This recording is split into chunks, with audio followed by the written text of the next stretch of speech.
A total of 11,000 people from Karnataka have submitted applications for the upcoming Hajj pilgrimage. The lottery or the Hura selection will be held on October 4th as announced by Sarfaraz Khan, the executive officer of the state Hajj committee.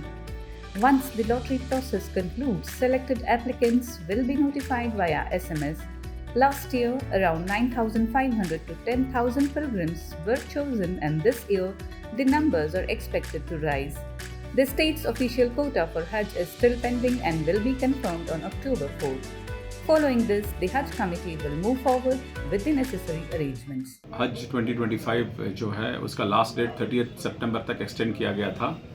कुल मिला के आज तक 11,000 applications आए हैं और हज committee of India से डायरेक्शन सर्कुलर इशू हुआ है कि वो 4 तारीख को 3:30 बजे ये खुर्रा जो है खुर्रा डिजिटल खुर्रा चालू करने वाले हैं या निकालने वाले हैं 4 अक्टूबर।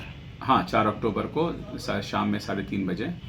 तो अल्हम्दुलिल्लाह अब तक कोटा तो हमको अभी मिला नहीं है, मोस्ट प्रॉब्ली कल या परसों तक मिल जाएगा।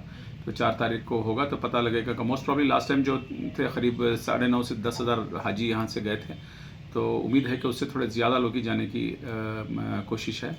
तो इस बार भी उम्मीद है कि पिछले साल भी जितने लोग आप बता रहे थे 90% लोग हज को गए, तो इस पर भी उम्मीद है कि इंशाल्लाह 90 to 95% लोग जो अप्लाई करेंगे वो ज़रूर जाएंगे, इंशाल्लाह जाएंगे। अब खुरा जो सिलेक्शन होगा उनको SMS ऑटोमेटिकली जाएगा।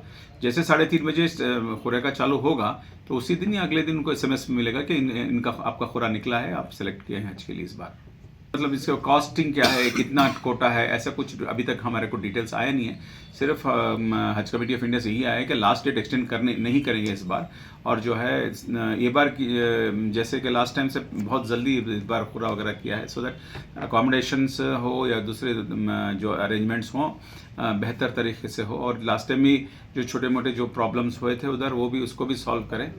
इसके लिए इस तरह के इंतज़ाम करने के लिए हज कमेटी ऑफ इंडिया ने इसको इस तरह का डिसीजन लिया।